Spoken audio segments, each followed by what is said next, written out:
Welcome to the channel, viewers. Dr. J.W. Ayoub. Covert Narcissism. When you realized you ignored your own warning system for too long. And at first you thought the warning signs were overreactions. Too much sensitivity, too much fear, too much suspicion, so we explained them away. You told yourself the relationship was complicated, not damaging.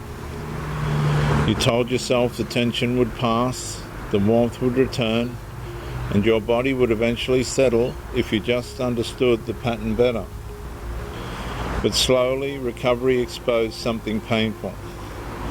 Your body had been warning you long before your mind was ready to accept what was happening. And that is where the grief changes. You are no longer only grieving the relationship.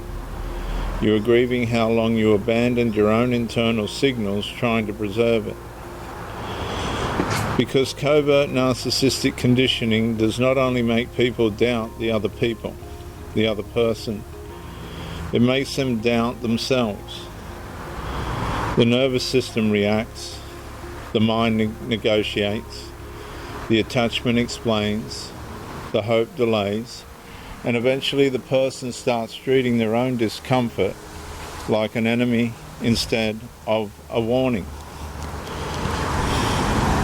And viewers, love should not require you to betray your own instincts to keep the connection alive, but eventually it can, especially after repeated cycles of withdrawal, intermittent warmth, emotional starvation, hope restoration, confusion, subtle punishment, temporary relief, have trained the body to fear truth more than pain. And that is covert narcissistic captivity. Not ignorance, it's conditioning. You knew something was wrong, but every time the recognition surfaced, the trauma bond rushed in with another explanation. And maybe they did not mean it. Maybe it was not that bad. Maybe this time will be different. Maybe leaving would hurt more. That is limbo. Not fully deceived, not fully free. Suspended between what the body knows and what the attachment keeps negotiating.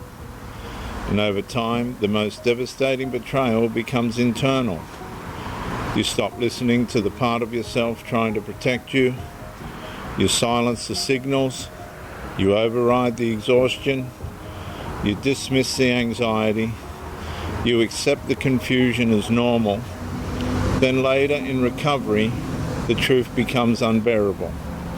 You are not weak for staying, but you were wounded by how long you had to distrust yourself in order to stay. Because viewers, healing begins when your warning system is no longer treated like the problem. And that is the turning point. Not self-hatred, not shame, recognition. Because the body was not trying to destroy the relationship. It was trying to protect the person inside it. And slowly the question changes. Not, why did I not leave sooner? But, what taught me to distrust myself so deeply that pain felt more believable than my own peace? And that is where recovery begins to become honest. You stop apologizing for the signals that tried to save you. You stop treating your discomfort as disloyalty. You stop confusing self-protection with cruelty. And finally, the nervous system begins learning that trusting yourself again is not the end of love. It is the end of covert narcissistic captivity.